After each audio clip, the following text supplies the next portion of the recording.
Hello and welcome to Standard Super League. I'm Reddy Bueller, joined by Sam Black. Welcome, Sam. Hey. So we've got this fine tradition of always inviting somebody in who did well at the tournament the previous weekend and kind of spoiled for choices this week. Yeah, you did a good job choosing our group, I guess. I guess so. Yeah, the group of death in the Standard Super League put three of its four members into the top four of the World Championships. I'd already had Owen and Paul on for pregame chats though, so welcome aboard. That weekend must it's got to get to the point now where it's starting to feel good, right? I'm sure there was an initial disappointment at losing the Oh, semifinal no, I match. wasn't worried about it. I mean, like, I didn't have high expectations for that matchup, and like, even if I somehow got through Seth, I'd still have to win another bad matchup afterward. And like, the difference between fourth and second isn't that big. It's really just the difference between winning and not winning. Okay. And like, winning was still such a long shot at that point that it was really hard to be anything other than just happy with my performance, especially since, I mean, I'd basically given up on making top four after Or you round were three. five So five after the second draft, right? yeah, exactly. And Like, assumed 9-5 with breakers of a person who was 5-5 wouldn't make it. yeah. So, I mean, no, it was no problem. I'm always happy. I was happy at all points in that tournament. We're good. Now, what is your take on standard right now? You played a white devotion deck, which hasn't really been seen a lot. I know Craig Wesco top aided at WMCQ with it. Is really the Yep. only time it's been on my radar. Is Yeah, that a deck correct. everyone should be out there checking out? Um, well, it depends on where you think people are going to go from Worlds. Because, I mean, if people are just going to, like, copy decks like Seth and Owens, then it's not a very good place to be, as we saw in my Fair. top four match. But, if people go, there are a lot of other places where people could go where it would be a good deck. Like Archangel of Tithes is extremely good against people who are trying to like attack with a lot of small creatures. And like the general positioning of just like versatile removal, good creatures, mastery of the unseen is like pretty good against a lot of things. I like it a lot against like various like Jeskai and Dragons type decks and Green Devotion and stuff. But I really just can't beat Abzan going long if they stick Courser, because that card advantage overpowers my late game plan of Mastery, and Nissa is particularly problematic because none of my removal spells line up well against it. Okay. Um, So you but you weren't expecting quite so much Abzan control as you ran into in the top four. yeah, certainly not. I mean, definitely wasn't expecting the metagame to be like half Abzan control and then like a quarter almost Abzan control. Uh, I was expecting, there to be maybe like two Abzan control decks and maybe like three or four Abzan aggro decks in the field or something. And then, the field ended up breaking more control than that, and then the top four broke way more control than that. So, Right. but I mean, it's hard to be particularly unhappy about my deck choice after I forward standard and Fair managed to enough. sneak into the top four. Let's say you did have, a Grand Prix this weekend or something though, and you did expect people to be looking at Owen's deck, at Seth's deck, at maybe even some of Paul's deck. What would you attack that standard with? Um, Maybe blue black. Okay. Maybe probably something with Jace. Got it. Um, Abzan's removal in general is like kind of clunky, and Jace is really good at punishing expensive removal. Like I wouldn't want to be playing Jace when people are playing Wild Slash and Searing Blood, but if people are leaning on black removal, where they're going to be trading down on mana against Jace, or like if you're on the play that might not even get to resolve a removal spell against Jace at all, then it's just a super powerful card. Yeah, I know there was a ton of Jeskai, and the Jeskais all had Jace in them, Yeah, played at Worlds. Was that those people saying, "Oh, I think I can beat Abzan with this"? I don't know. Um, it's like not a deck I've taken seriously at any point, even though other people have. Because I've So just never been in a position where I was considering a deck that I thought had a bad matchup against it. Like Burn is really good against Jeskai because you just get under them and punish them for their lands, and um, they're like not great at like closing a game out before you can burn them out. And the white deck is pretty good against them because they're playing small ball enough that mastery can kind of go over them, and Red removal doesn't match up well against 5 toughness. And I mean, like, they have Jace, which is good against the white deck, kind of like Nissa is, where the removal just doesn't match up well. But outside of that, their cards aren't very impressive. So um, I imagine Jessica is playing some really sweet cards and has some awesome interactions. I would really like to believe the deck is good, and if that many good players chose to play it, I imagine it must be good somewhere. And Abzan Control seems like a kind of place where it might be. But like, I don't know. Before going into the tournament, Paul was talking about how like um, people seem to think that Jeskai is good against Abzan and choose to play Jeskai to beat Abzan, but that might be because the Abzan players just cashed their Siege Rhinos into 4 mana. Got it. And Paul is saying that, like, he was playing against someone playing Jeskai at some event and just like didn't play like do anything on turn 4, didn't do anything on turn 5, and then on turn 6 just plays Elspeth. And then his Jeskai opponent like goes like, okay, burn spell your Elspeth, untap, burn spell your Elspeth to kill it, and then they don't have 4 mana up because they'd been like using Jace to like not hit extra land drops, and then Paul just like untaps and plays 3 creatures, and they're just like, where did all this come from? He's like, well, I wasn't gonna just cast them in your Ojutais command. Got it. Okay. Um, No, so that it makes a might, lot of sense, actually. yeah, so it might just be that like, you know, Jeskai is really good at beating Abzan if they like don't respect your cards, but that, at the top, I don't know if that's how it goes. Yeah, being able to play around Ochitai's command and knowing that you need to play Ochitai's command is definitely a next level move that your Yeah, average Grand Prix opponent just might not do. right. All right, so that was Worlds. That was last weekend. We've got an awesome show queued up this week. There are 4 win-and-ins, including yours. Do you Yep. have a take on your win-and-in for an SSL playoff spot, following up with the World's Well, top 4? I'm playing against Owen, and he's playing Constellation, and I'm playing Abzan aggro. So the good news for me is that I get to play a lot of Abzan charms against an enchantment deck. Okay. Um, so I imagine that's good, but uh, I've been busy with other things, so I haven't really tested the Oh matchup. yeah, obviously.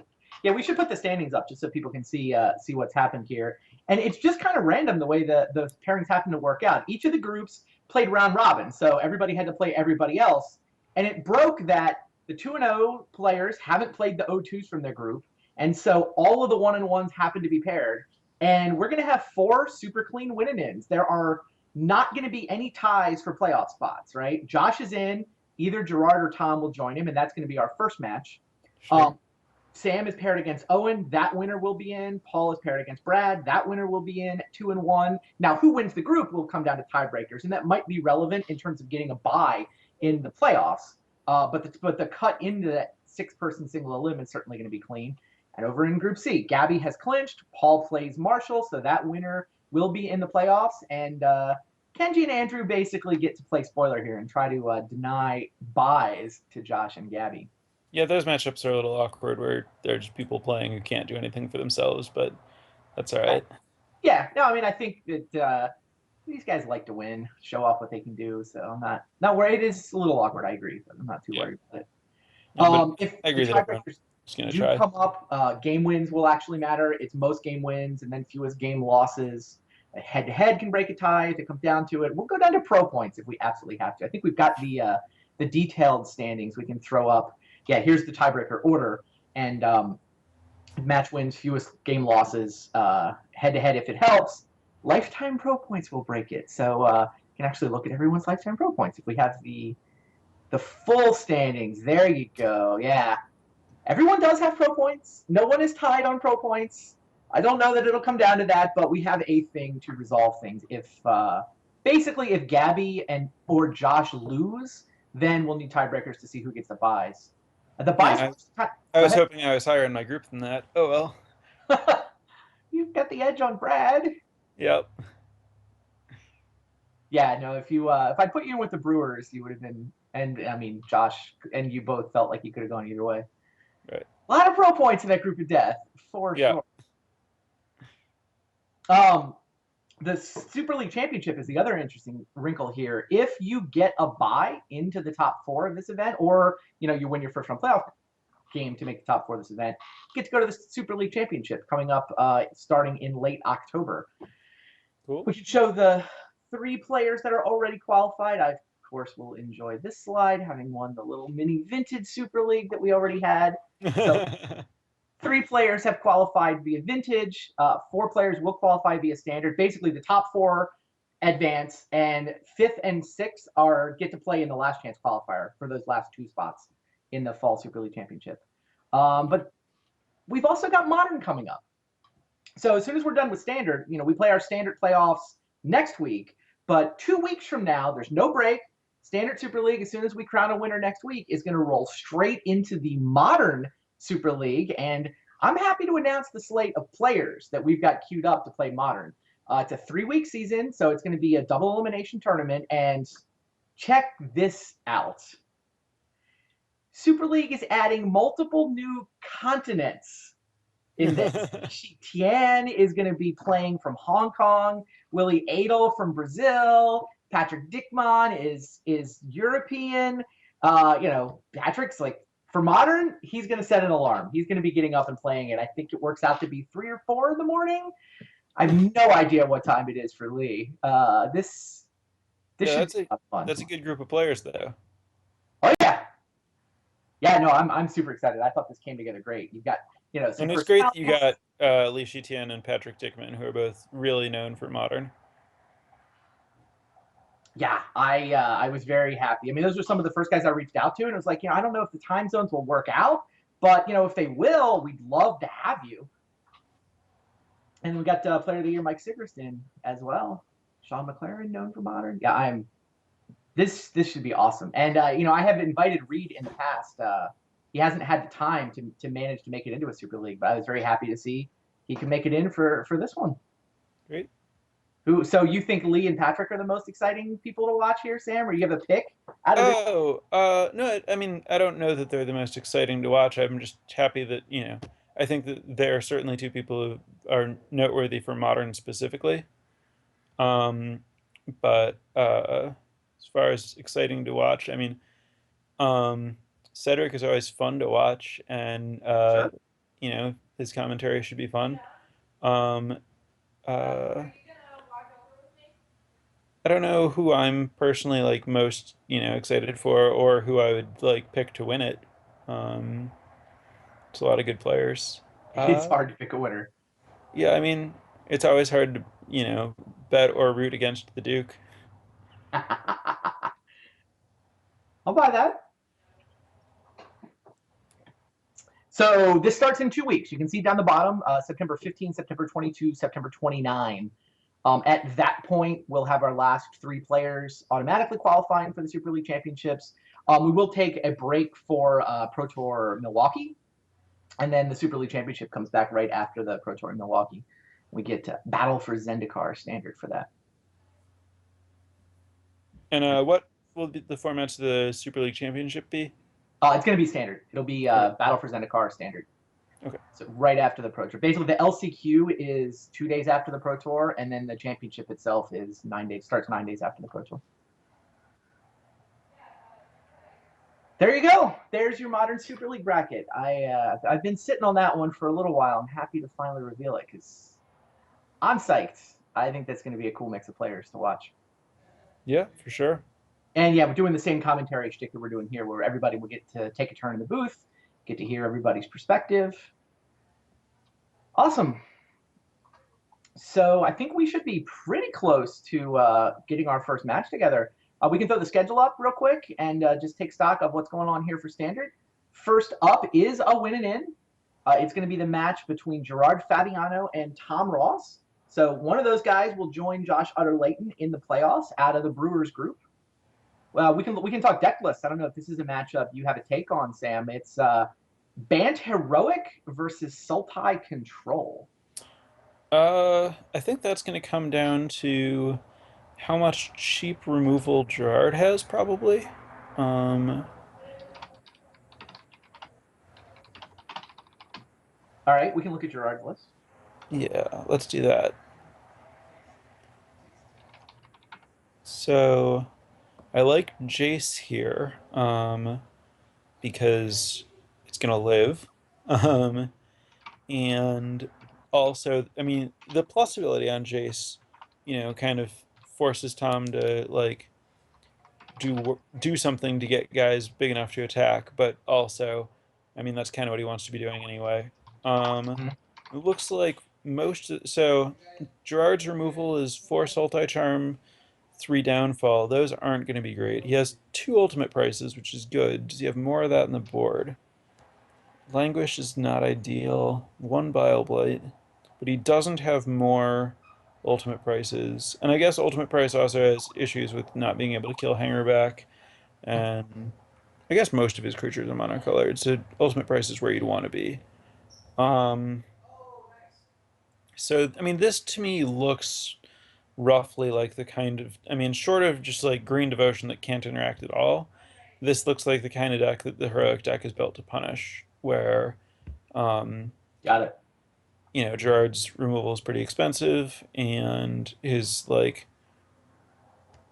interaction's not great outside of that. It helps that he has like Erebos' Titan and Liliana in addition to Satyr Wayfinder to just like he's likely to have 2 different colors of creatures in play so that it's harder to get through with a protection spell. But Sounds like you like Tom's side of this matchup. I'm pretty sure I like Tom's side of this matchup. I'm not super experienced with either decks, but just like looking at him, I would expect Tom to be the favorite here. Makes sense. Yeah, I saw a question go by in the chat. Actually, we haven't talked a ton about the prize structure for this tournament, but the winner of Standard Super League takes home a foil set of Standard. It's pretty nice, actually. That's 8 sets essentially. You get a foil set on Magic Online of each of the 8 sets that are legal in Standard. Second place gets a regular copy of a one of set of Standard. Sweet. You'd forgotten that it was. Oh You yeah. read that No, a I couple had no ago. idea. You're like, there's a tournament that can be won. Let me in. Let me at him. All Yeah. right. Sounds like we got our first match queued up. Let's get down to it. Find out if Gerard or Tom can clinch a playoff spot out of the Brewers group. Well, I don't know the text boxes well enough to know what these cards are. All right, great. Forrest, like, yeah, I mean, So Gerard's Gerard's almost. hand looks pretty good. He has, I mean, he's going to want to find an untapped land, but he has like the kinds of cards he wants in his opening hand, like Wayfinder and Jace, and he has some removal spells. Tom, I think, is on the low end of his range for keepable opening hands. He doesn't have a hero. He doesn't have a like 1 mana play. He doesn't have a Scryland, so he's going to have to play an untapped land that won't do anything. Um, so this is a game that I could see Gerard winning. Um, Yeah, Hangerback Walker is essentially the only creature. I guess Tom can't mulligan a hand with a creature. Does he have few enough creatures that that's true, or uh, think Hangerback's good enough? I'm not. I mean, I don't know for sure. I guess like Hangerback and Dromoka's command is a good start for fighting a Jace deck, right? Because you can Sure. like get bigger and kill that. So he might be just thinking that like that interaction is valuable enough, and then like Gerard doesn't have great like answers to Hangerback in terms of like, the Thopters are likely to come out. He can't like Abzan charm it, or like he can't bounce it or exile it or anything. He has to just kill it, and then he doesn't have like great ways of dealing with the Thopters. So maybe Tom just thinks Hangerback is a place he's happy to be in this matchup. Um, Yeah, Gerard really doesn't have exile effects, does he? I think that Tom would be better off with like a perfect draw with like fast pressure with the hero and protection, but you certainly can't count on mulliganing into that, and he might just have to accept that, you know, a creature that's well positioned against the Sultai deck is good enough.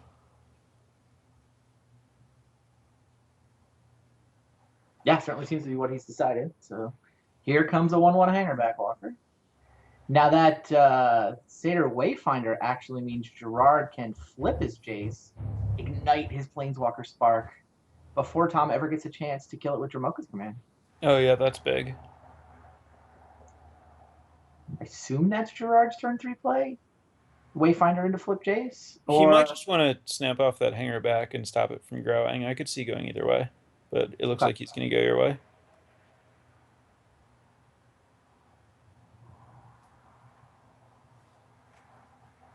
Yeah, so Jace, Ashiok, Negate, and Treasure Cruise head for the yard. Polluted Oh, Delta. that's a pretty good hit. Now you can, if nothing else, flashback that treasure cruise in the very near future. Thoughtseize is also a great draw. Wow. The Polluted Delta for Swamp here. Fire off a Thoughtseize? Sounds pretty good, right? Yeah, sounds good to me. It's like it sounds pretty good to Gerard, too. You gonna be happy or sad when Thoughtseize finally leaves Standard in another month? Uh, it's I I I guess happy. I'm someone who like Thoughtseize is like less important to me on both sides than it is to most people, I think. I think that I don't often play it and don't play decks that are terrible against it. Funny. What would you take here if you're Gerard? Let's see. Focus command is interesting. I was leaning God's willing, because I guess I mean the Dramoka's command hanger backwalker interaction is just so good. It's pretty good. Oh, and I guess he's always going to get a window in there before you can Jace it to um, be able to like. I think that Gerard is trying to stop his Liliana from dying, and that makes sense. Without the Dramoka's command to interact with what he's doing and power up his guys, Gerard's under almost no pressure. So I can see not worrying about the white cards because, I mean, this hangerback currently has -1 power, so Jace is kind of has things under control. Gerard's actually confirming in our chat that he can flashback Treasure Cruise and pay less. So he still get to delve with the cruise. Another Liliana is. I don't know if Gerard's happy or sad to see that. On the one hand, it's a second copy of Legend. On the other hand, he might just want to play it to flip the Liliana and start, using Yeah, the another one can mantle kill the for. other, right?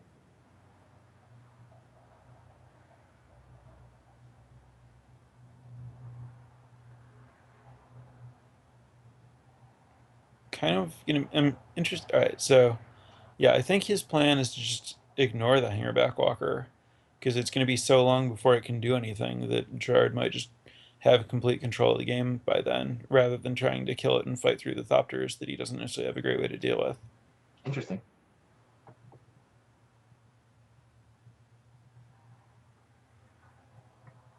I wouldn't be surprised if the way this game goes, Tom ends up just building up his hanger back until he can get it up to 4 counters, and Valorous stance it himself to get some Thopters. Because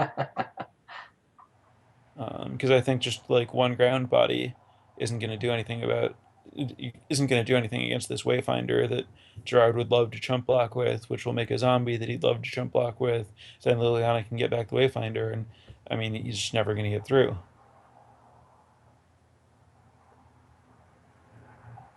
This looks like a pretty good turn for a Treasure Cruise. Gerard seems to agree. Yep, heading down.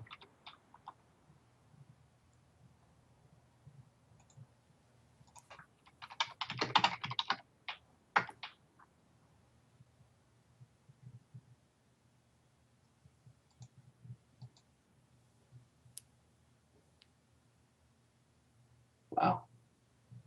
More Thoughtseizes, more lands. I guess there weren't bad cards that he was going to draw there. Yeah.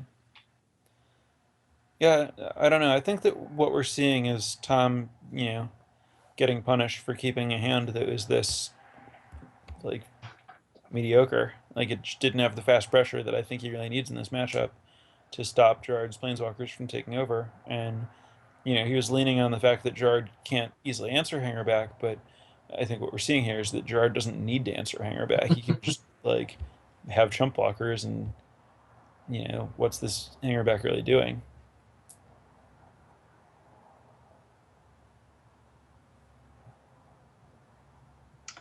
Hero of Heroes. Is that guy too late? It looks a little.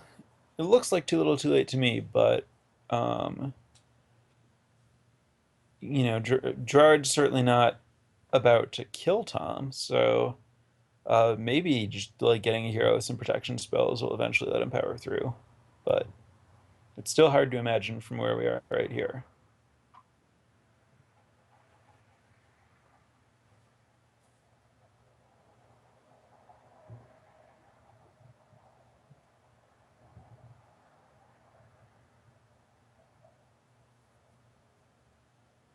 Gerard certainly does not seem to be in a hurry to deal with Tom's board. Just drawing cards, playing lands.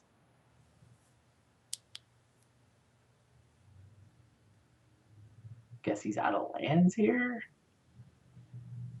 Yeah, he is. Now, if you play the Don't- second Liliana, you choose one to keep, right? And then, Right. but And it, then that one flips and you get a zombie. yeah, essentially, playing a second Liliana is playing a zombie and flipping the first one. Yeah, it's better than killing his satyr if you want to start the planeswalker going. Um, but Gerard seems content. Oh, he's going to kill the hangerback, isn't he? is he? He sure looks like it. Have 3 flyers, says Gerard Fabiano. You don't like it? I don't I don't know why. What I mean, I guess it's better than giving him four if Gerard is. Oh, has Gerard seen the Valorous stance with the Thoughtseize? No, he saw the God's Willing and then he went back for it. Right. I don't Okay. think he knows about Valorous Stance. Interesting. So we're not sure if Gerard's supposed to kill the Hangerback Walker, which means who knows if Tom is supposed to save it. These players believe Hangerback. Tom and Gerard agree. Gerard wants the Hangerback to die. Tom doesn't. No. Tom's just taking the opportunity to resolve a Defiant Strike to Oh. get his other guy bigger. He's Got not it. worried about the Hangerback. He's just building a threat. Got it. Fair enough. Maybe Gerard's like plan to win ultimately would require dealing with the Hangerback, so he figures he might as well get it out of the way now. I mean, he attacks with ground creatures, right? He's I like Erebos' Titan Yeah, and I guess so. assorted dorks, right? I guess I was just hoping to, I don't know, maybe try to mill him out with Ashiok or something, but I guess that's not a reliable plan.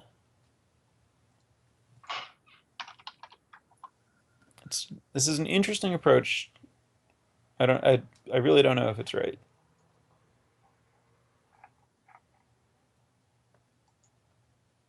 I think how many Ashioks he only has 2 Ashioks, one of which has already been milled by the Wayfinder. Yeah, his creature Yeah. set is So the Erebos' Titan. chat's suggesting what I thought, which was that he saw the stance on his second Thoughtseize, Got it. and so he might have just been worried that, like, eventually this Hangerback is just going to make more Thopters, and, he has enough removal spells that he can afford to just burn them on Thopters, as is, but might not be able to do that if, Gerard gets a couple, or if Tom gets a couple more of them.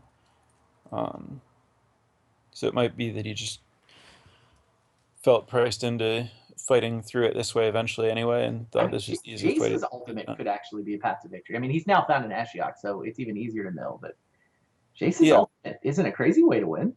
No, not at all. And I mean, that's like my guess is, I mean, when Gerard started by not dealing with the hangerback right away, I think that was his plan. But then when he saw the Valorous stance, I think he realized that like these Thopters were coming someday, and that that would be serious pressure for his planeswalkers, and he was just going to have to fight through them, and he gets to fight through fewer of them this like by making them himself. Um,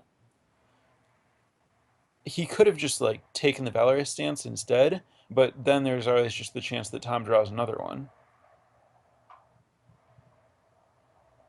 And I mean, I agree that Gerard has enough control over the game and enough removal spells that this might just be the lowest variance way to play it.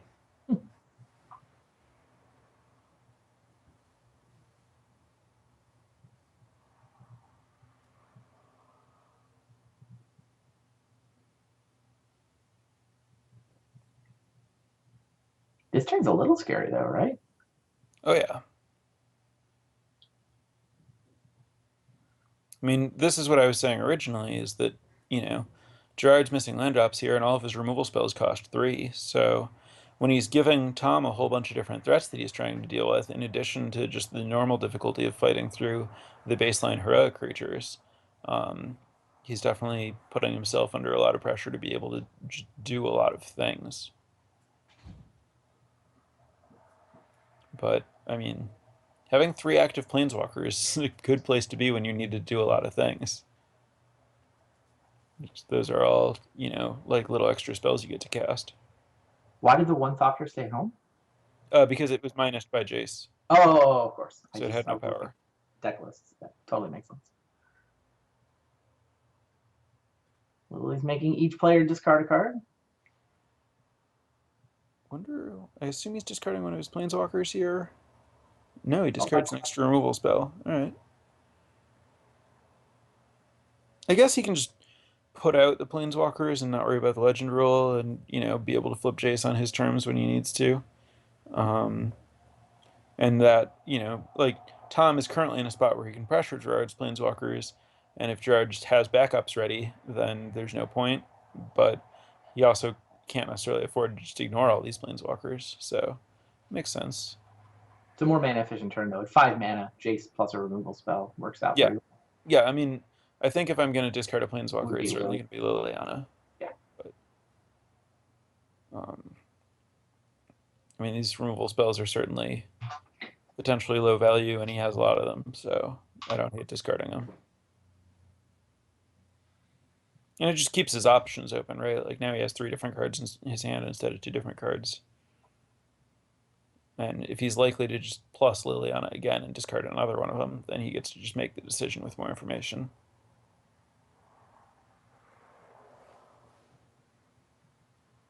Do you still like Gerard's side of this board?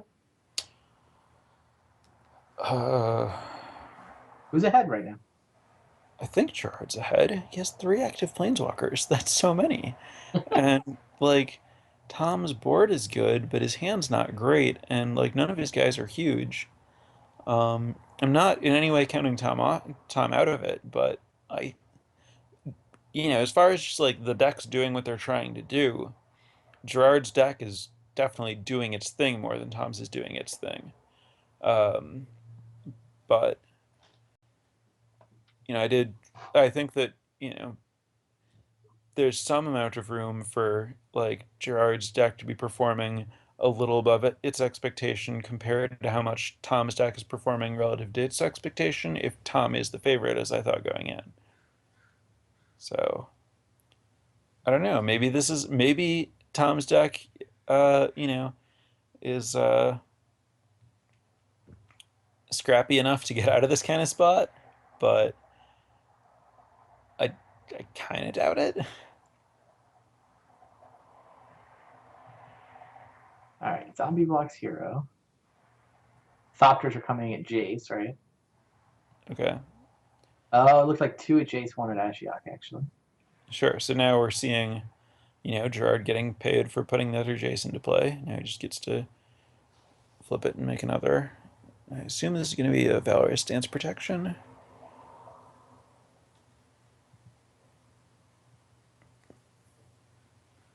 Like, I don't know what this Valorous Stance is going to do that's better than make a 4/4 creature. But now Tom's out of protection spells. Yep.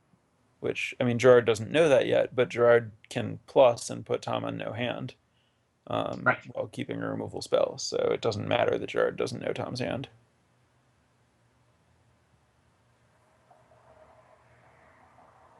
So no particularly efficient way for Gerard to clean up those Thopters, but he doesn't really need an efficient way.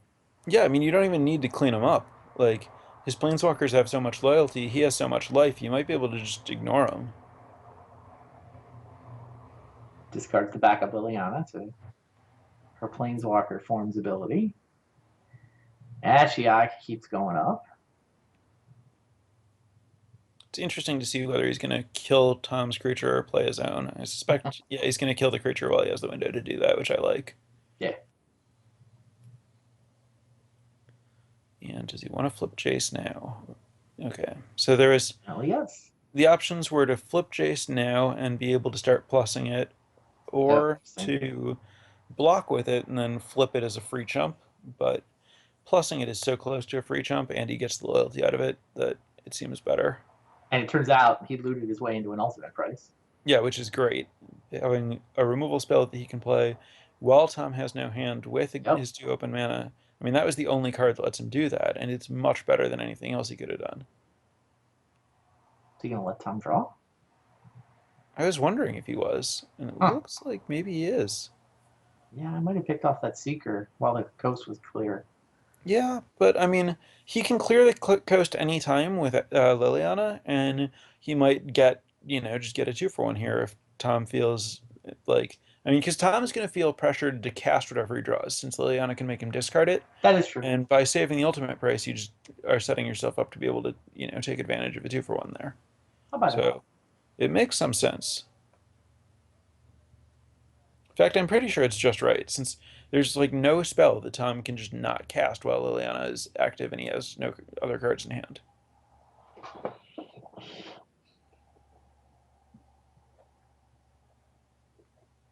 So now we'll see if he wants to play his hand to plus Liliana, just minus Liliana and put the Titan into play, or plus Liliana, discard Urborg, and keep the ultimate price up.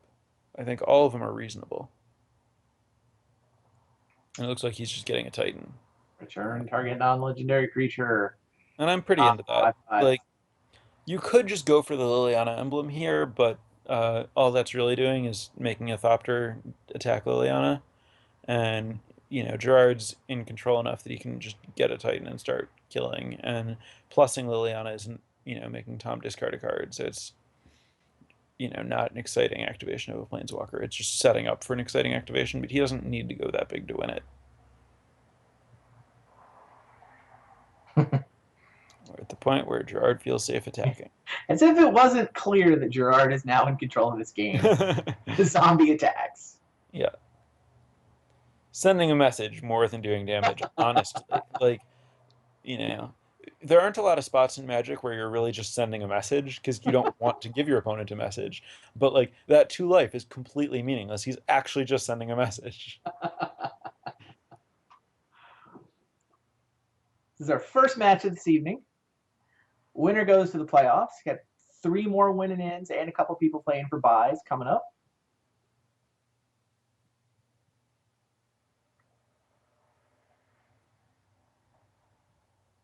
Back to game 1 of match 1. Been a cool game.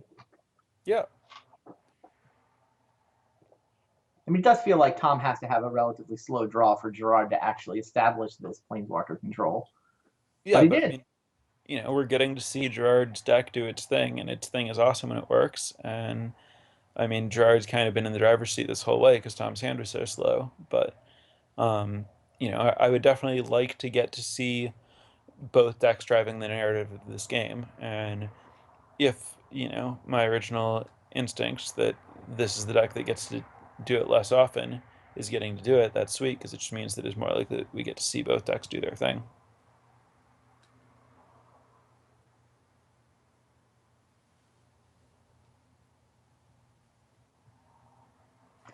Titan attacking 2. Doesn't seem like this can last all that much longer. No, I mean, at this point, I don't really know what Tom's drawing to. Like, Gerard has so much life, he can't build up a hand against Liliana. And, like Defiant Strike into Defiant Strike. And then what? Yeah, there's like 4 of them, huh? This Jace is, like, he needs to deal with the Jace, or the Jace can just minus and play a removal spell if he builds a big hero. But then he's not attacking Gerard's life total. And, like, Ashiok can start making blockers of another color, which we're seeing happen here. And, I mean, yeah, I don't know. I think one of the big lessons of this exact board state for me is just how oppressive Liliana is against this Hmm. heroic deck that really cares about having a hand and having play with these protection spells, and it can just lock him out. Now, we've seen Gerard just bin his Liliana to get a Satyr Wayfinder, but I think that's about just, he's closing this game out so soon that he feels comfortable just having some blockers of different colors and stopping Tom from drawing like 3 Defiant Strikes into a God's Willing or something absurd like that. Sure.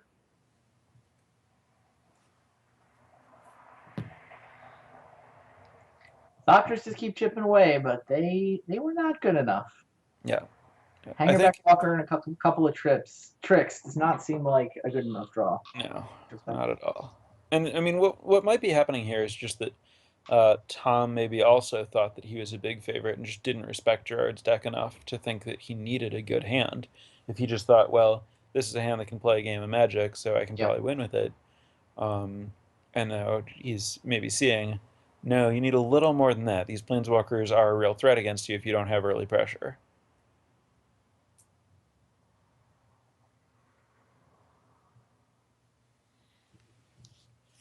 How good do you think Erebos' Titan actually is? Is it a relevant player in Standard?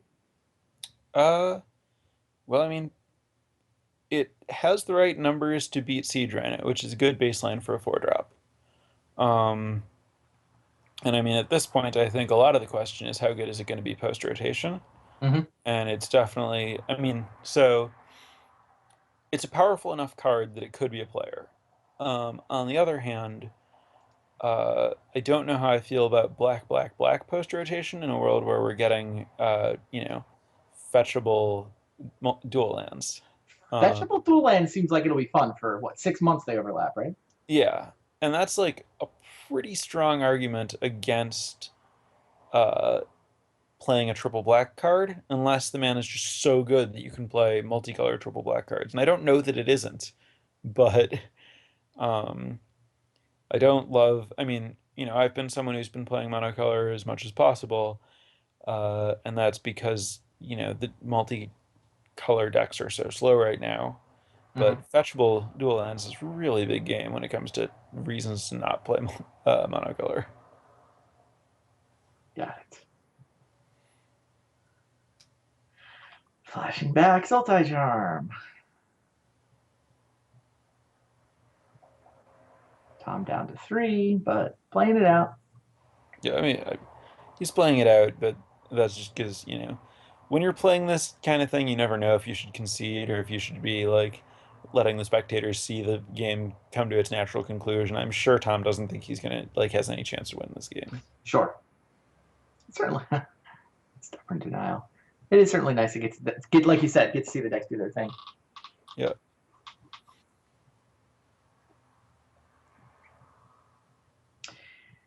On to game 2. Gerard Fabiano takes game 1. Pretty nice control draw versus a kind of crappy Bant heroic draw. Yep.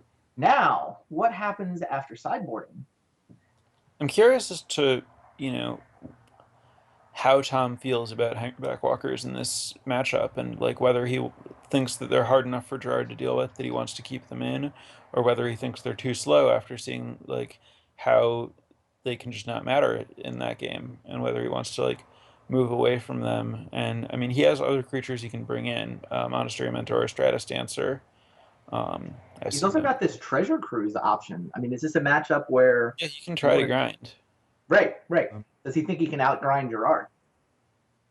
I don't know that he can outgrind Gerard, but he might have to have access to some card advantage to fight against this much removal. It might be you put Treasure Cruise in not because you think you're going to win a long game and not that you're going to like try to play control, but just that you respect that Gerard's deck is going to do something in any game that you might lose. And when his deck can do something, your Treasure Cruise is going to be good because the something that it's doing is going to be killing your guys. Got it. Does Gerard have anything in his sideboard that's relevant here? I believe he has to. Like, I We can't looked at this imagine building earlier. a Sultai deck that doesn't have cards you bring in. Sure, sure. Can we see Gerard's deck list? So, you probably bring in Languish, especially if you think that, Tom values Hangerback Walker.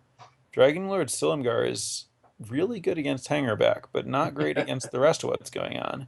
Sidisi's Faithful is nice. Gives you an early blocker that Oh, nice. requires actually investing in a hero and then it bounces a hero. And this is also a matchup where the interaction between Liliana and CDC's Faithful can really come up, where you kind of get to build your own Jace the Mind Sculptor, where you give uh, Liliana -1 bounce target creature. Wow. Uh, Build your own Jace the Mind Sculptor. I like it. That seems yeah, great. and I mean this is a matchup where you really want -1 bounce target creature. Sure. Uh, so those are going to come in and they're going to be really big game. Uh, Nice. I don't think you feed the clan here, but you might. Yeah, Gerard And I might. feel like He's I feel like we've seen Gerard aggressively feed the clan in the past. wait, I don't know Is why they're that not right? the main deck. He seems to bring them in all the time. Okay, that's what I thought. Yeah, so this isn't like if you're gonna bring it in against not just burn, this is a reasonable place to do it. Sure. Wow. Cruise. Yeah, No tricks to go with that one creature in Tom's draw. so both players are on cruise with minimal ways to turn it on. Tom has 2 fetch lands and a Scryland, and Gerard doesn't necessarily need to try to cast it early. So I could see both of them just accepting these slow cruise hands. Hmm. Or Tom kept, but Gerard didn't. interesting. Wait, Gerard took a mulligan? Like on camera and everything? Now people know that he does it. And I mean he had a somewhat playable hand, but I I mean I think that know. it was right to ship that hand. Like it was just lands, Ashiok, and And Cruise. Treasure Cruise. So like if Tom just invests in a hero at all, Gerard dies. I'm Um, I'm just saying, I didn't think I look, yeah, I agree with you. you It just was a didn't think Gerard had it in him. I didn't think Gerard had it in him. Well, Good for you, buddy. now Gerard's hand is good and Tom's hand is bad. Um, Treasure Cruise, not what you're looking it's for in the again, heroic deck. I you can't ever want 3 of them in your opening hand, which is essentially what he has. And yeah, I mean, I understand not wanting to mulligan aggressively with this heroic deck because you're kind of like a combo deck that needs a lot of pieces because your creatures don't do anything unless you can target them. And against a deck with removal, you need to be able to target them with some stuff and still be able to protect them with other stuff. And it's always terrible to mulligan against Thoughtseizes, but he's keeping loose ones. I guess the time you want treasure cruise, you want lots of treasure cruises when you're getting Thoughtseized. He has that going for him. He was able to keep 2 of them through that thought season, in fact. Yeah, I mean, it's possible that if Gerard just said, "Hey Tom, do you want to discard a Thoughtseize? Tom, or do you want to discard a Treasure Cruise? I'm not going to cast a spell. I'll just give you a one-time option to discard a Treasure Cruise. You can do it if you want." Tom would have said yes. So that was not a good Thoughtseize. Funny.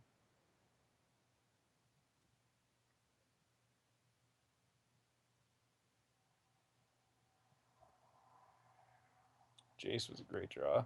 Mm-hmm. No land though. Yeah, Jace can help with that. Mm-hmm. Not immediately, but Helps soon. with the treasure cruise, helps with all Helps with kinds of everything. things. Is the card his deck is built around.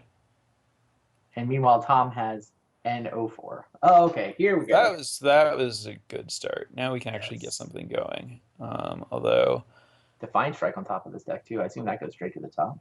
if Tom goes for it here, the whole game is basically going to hinge on whether Gerard can find an untapped land for Sultai Charm. You think maybe he should wait and set up where he can play the Ordeal and Defiant Strike all in the same turn? It's I mean, pretty tempting, right? Gerard will have But untapped mana though, right? yeah, I mean, there's also a lot to be said for just going for it while Gerard's tapped out and missing land drops. Like, you know that he doesn't have a land and has to find one to be able to play a removal spell that works unless he has an ultimate price. And like, if this fails and Gerard plays a removal spell, Tom can untap and Treasure Cruise that turn, and There's then the land. kill him. Yavimaya All right. Coast off the top. Well, that was huge for Gerard. Indeed. But yeah, I mean, Tom's not out of it because of these treasure cruises. Like, you know, this is what I was saying about like there's no way that Gerard cannot turn on these treasure cruises relatively early in the game. Interesting. Hmm. He's gonna bounce it with Sidisi's Faithful instead of killing it. Yeah. What's the thinking there? Well, it has the advantage of not. Pro blue would make the ordeal fall off. That's the advantage,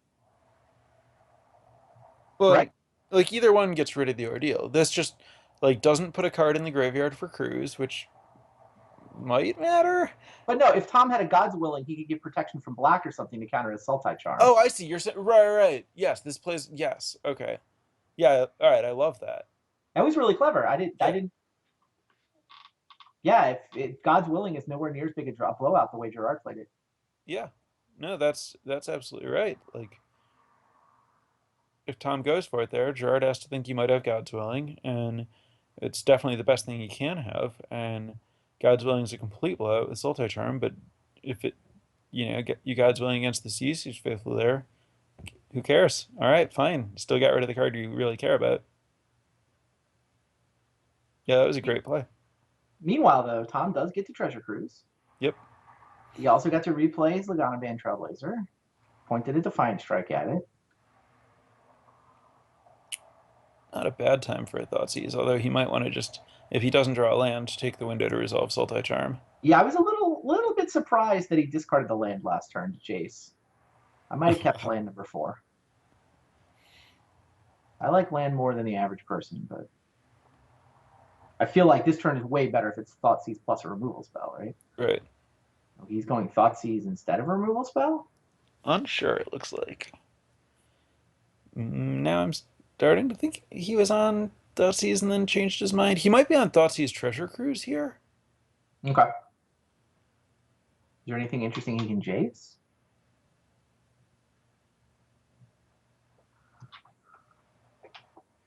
Thoughtseize Cruise is pretty good. Yeah, it takes the cruise. So Tom got to resolve one of those 3 treasure cruises. Yeah. Now he's down to sort of 2 creatures and 1 protection spell.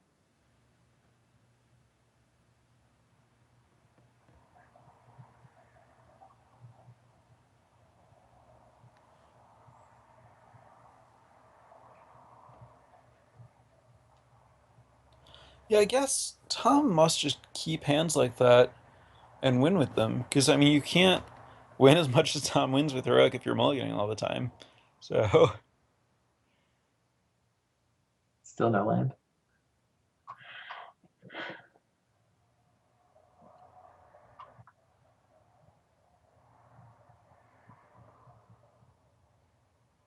And it's a handful of gas for Gerard. oh yeah. A little pinched on mana, That's what though. happens when you discard your lands. Yeah.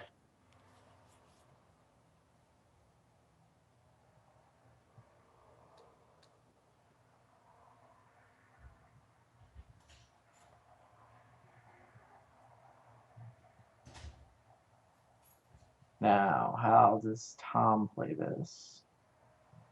Sure, Defiant Strike. See if you find anything else. Ooh, that's a good card. Yeah, that's certainly something else. Gerard getting kind of punished for letting that Trailblazer live. Yep. Shockingly. You would have killed it? Well, I mean, You would have kept the 4th land. I wouldn't be surprised if I let Heroic untap with a creature and they do something with it. Let's say that.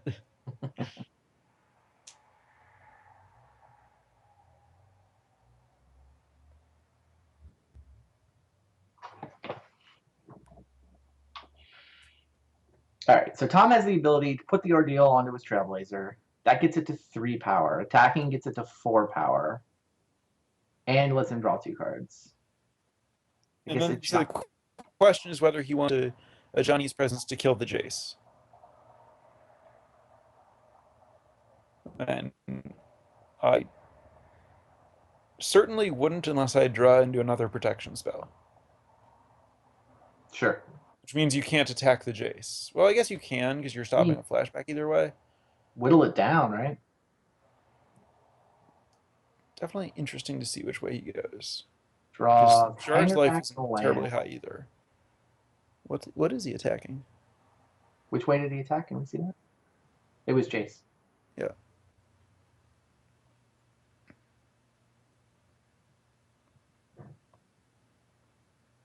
I mean, that's pretty good. Now Jace has to die if Gerard wants to flash something back this turn.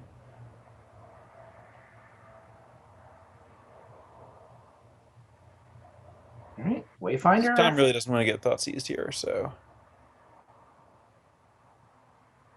Wayfinder found polluted delta, which turns on what? Negates? Or I guess it Treasure turns on Cruise. treasure cruise?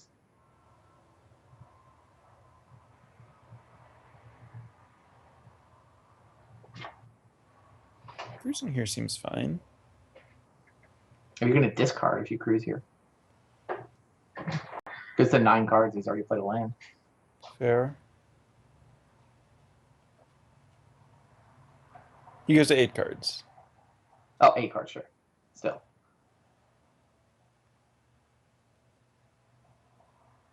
I guess he's not willing to.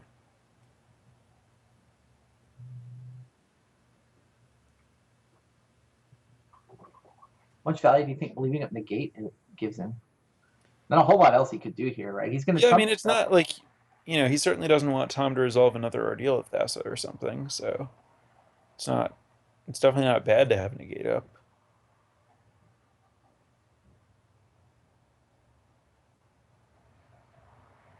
Wow, So, Tom drew Monastery Mentor. yeah. It's a card. Doesn't have the ability to go off with it now or anything, but I don't think I would play it this turn. I think I'd rather play Hanger back, but it's close. I mean, into 1 blue, 1 black, you can invest a bunch of mana in a big hanger back, right? Yeah. I don't think he's played a land yet. He can play 3/3 hanger back with Johnny's presence up. Here we see a clear chump block. Yeah.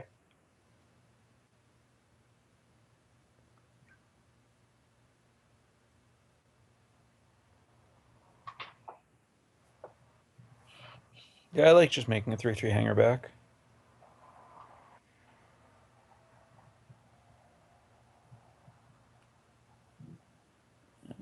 Looks like Tom does too.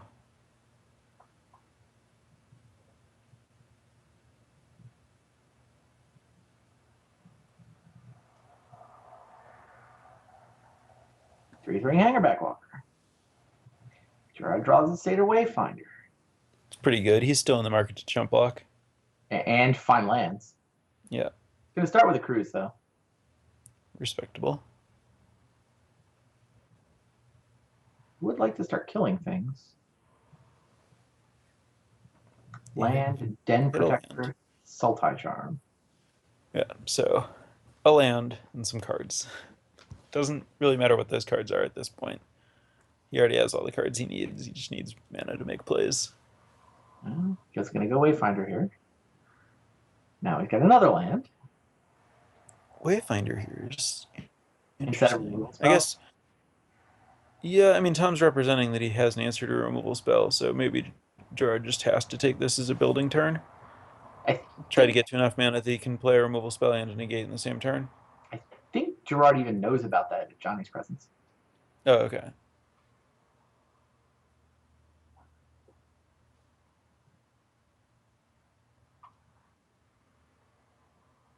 Yeah, Gerard building. Like you say. Now, what do you discard if he's 8? Don't discard the land Or whatever. Maybe in the Stratus Dancer. But he probably wants the Stratus Dancer for mana efficiency.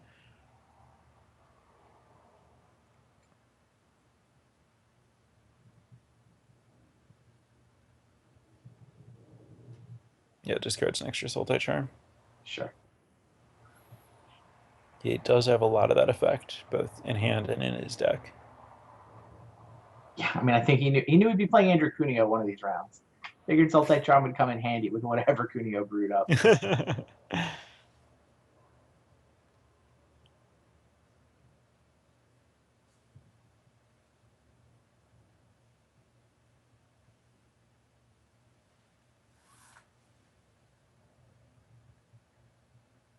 Now, how aggressive can Tom get? Uh, why wouldn't you attack with everything? I guess Yeah, you might want to power up the hangerback. you might want to power up the hanger back. There's also the question of whether you're attacking Jace or Gerard. If you're powering up hanger back, your attack's not going to accomplish a whole lot.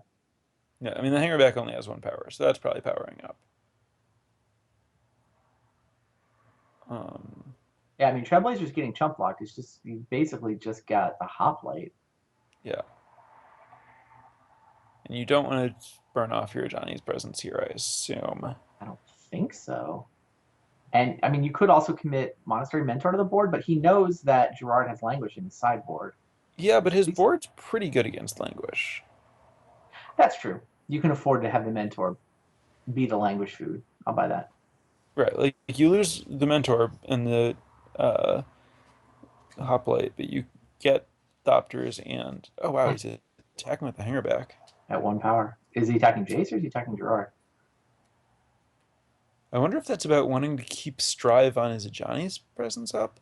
He might just be He's aggressively playing far it. off. A Johnny's presence with Strive. Wow. So Jace is going to take a bunch of damage here. Oh, Jace is going to take 5 here. Jace is going to take 5. Yeah, he's exactly killing the Jace. Wow. All right, can Wow. respect that. Yeah, yeah, I like that. Now, Yeah, because I mean, he's he has got enough different threats that he's not super worried about a spot removal spell, and the threats are good enough that he's not against languish that he doesn't have to worry about that. So yeah, it makes sense. And he incidentally blanked this thought seize that Gerard drew and the negate that he was holding up. true. All right. Hero's Downfall is going to take out Trailblazer. Now what? Charm the Mentor while you're at it? You have to kill something. It's probably the mentor. I think you have to just plan to chump block the hanger back with like the den protector is your long-term plan. I mean, it's not like a very long-term plan, but it's a plan that lasts for a while. But I don't think you can just let like Tom go full wide where he has like the mentor and a bunch of thopters when you don't have a sweeper in your hand, unless you just think you can't win unless you draw languish, and you're just like, well, the top card is languish, so I'm playing for that. If that's what you do, you have to use the hero's downfall so that you can use Sultai Charm to dig for languish. Yeah, he's basically deciding whether to play a Morph or whether to kill, presumably, the Mentor. I mean, I guess if you know your top card's Languish, kill the Hanger back, right? Split it into its constituent parts and then Languish them. Yeah, I mean if The Psychic play, but you can't know that you're going to draw Languish, so I don't think that's right. yeah, killing mentor here is almost certainly better. I mean, it's better if you think you have a chance, and I think Gerard is reason to believe he has a chance. He's still got 5 cards in his hand, and Tom's all in. Yeah. Pair of Windswept Heaths in his hand. But he's got, what's that, 6 power? Yeah, which is, I mean, it's half of Gerard's Yeah, life on the it's one turn hand. On cost. the other hand, it's actually not that much power since, like, Gerard gets to just play blockers. Well, there goes half of Gerard's life. Yeah, the other half won't be as easy. Fair. What is this, Charm and a Den Protector? Certainly at least one creature. Wouldn't be shocked if it's 2. Interesting.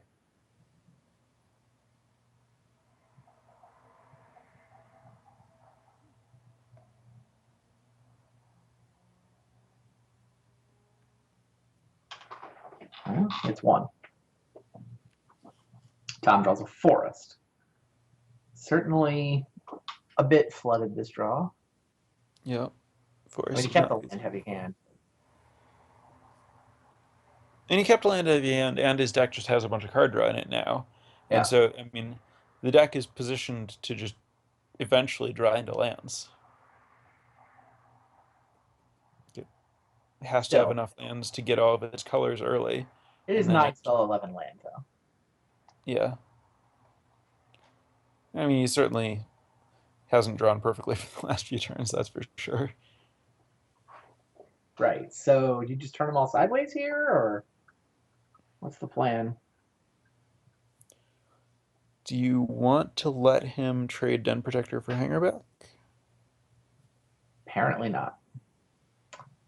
So the prowess and the favorite hoplite. That monk has to look so scary. I mean, it turns out Gerard can just pick it off, but he doesn't know that.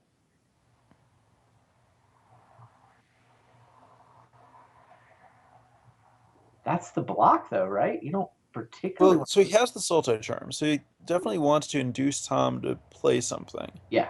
So you block the monk. Yeah, I like blocking the monk because it makes Tom be the first to act. And he just doesn't block? Wow. That's weird. Doesn't block. I mean, it's easy for us to say it's weird because we can see Tom's hand, but even not seeing his hand, I'm pretty sure it's weird when you have the Sultai charm up. Those are both monocolored creatures.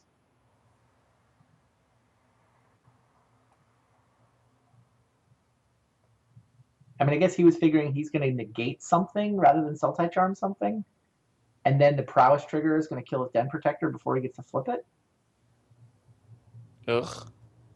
That's got to be Gerard's thinking with that no block, right?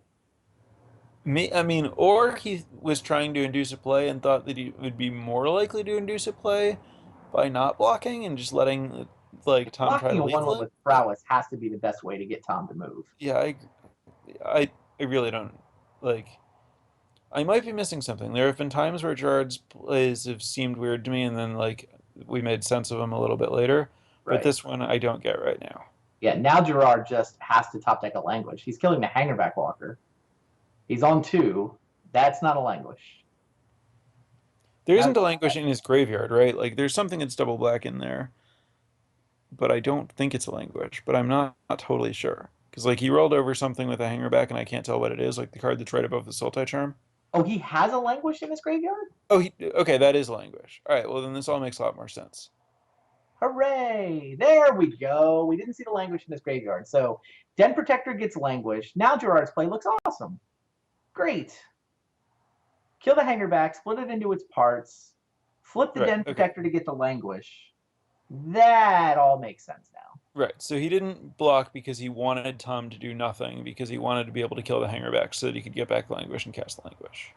Yeah, no, if Tom had done something, Gerard would have felt obliged to use the Yeah, I Sultai saw Charm. that there was something that I like that was double black and I wasn't sure what it was in the graveyard, but I just assumed it was another downfall. Got it. So, Gerard, you said these last 5 points of life would be tough. You weren't kidding. Yeah. Now we just play the Titan with counter up. Sure.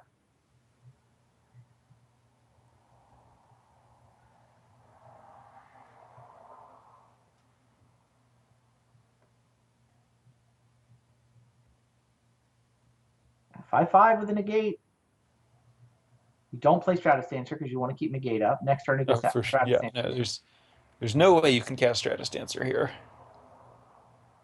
I mean, maybe if you cast it face up. Seems terrible, Agree to both. but Can, but it seems terrible. I mean, like your clock is slower if you do that than if you just play it face down the next turn.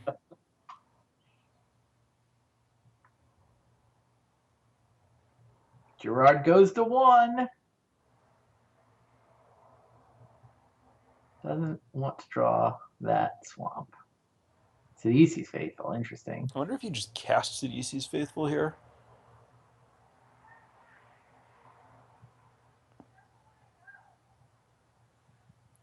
I like either casting it as a blocker or planning to bounce your own Stratus Dancer with it to buy another negate. Oh, cute. Yeah, he does have both Stratus Dancer and Negate available now. Yeah, I think he has enough negates, so that's not what he should be doing. I think I like just casting it here. Because this requires a serious investment for Tamaras to be able to get through with his 04. I really don't think you bounce this guy. Yeah, you're just playing 0-4, right? Yeah.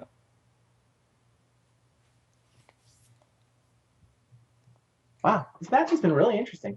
I mean, Yeah. obviously helped by Tom having a pair of sketchy keeps.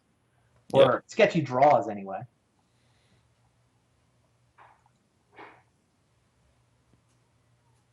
Certainly somewhere in that spectrum.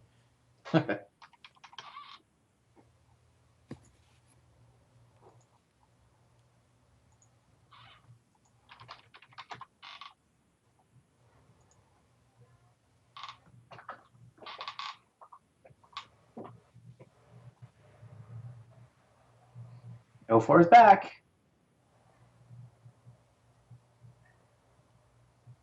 Oh, he Did bounce it. that what? I don't understand, but okay. Yeah, a Dragon Lord. How about that? Is it an okay card when you're trying to clean things up at the end of the game? I mean, there are a lot of boards where I'd like it more than I like it on this board, but I'm not going to be sad to see it. If you wanted to play an 0-4 last turn, he's going to steal an 0-4. It's even Yeah, better. this is a much better blocker than the O4. I'll give it that. That should do it. Looks like Gerard Fabiano is going to 2-0 this match. Yeah, in very decisive fashion. Well, once you understood the language there all along, I guess, pretty decisive fashion. Tom cycling Defiant Strike while he has a target, I guess. Well, fishing for Pro Color, doesn't find it. Continues to fish for a defense spell. Gerard I contends like just he's resolved. letting him do this in Gerard's spot. Gerard doesn't know that Tom doesn't have another card, and Yep. He's fattening up your creature for you, right? looks like Tom's throwing in the towel. There you go. Congratulations to Gerard Fabiano. He will be playing next week. He will be one of our 6 playoff competitors. Top 2 from each group make the playoffs, and Gerard, don't know if he's going to be first or second yet. I mean, Josh Utter-Layton certainly would like to 3-0 that group and claim a bye, but Gerard's in the playoffs one way or the other. Interesting. All right, well, thanks for hanging out with us, Sam. I know you've got a match to go play now. You're up next against Owen, right? Yeah, I have to get set up for that. I'm not playing on my normal computer, so I need to do some work on Magic Online quick to get Yeah, I ready for wasn't even that. sure if you would have made it back from Seattle or Yeah, just I'm got not back back. from Seattle yet. Yeah. All right, well, we'll let you go get set up for your match against Owen, and we'll take a real quick break. We'll be right back. Stay tuned, guys. There'll be more Standard Super League coming right up.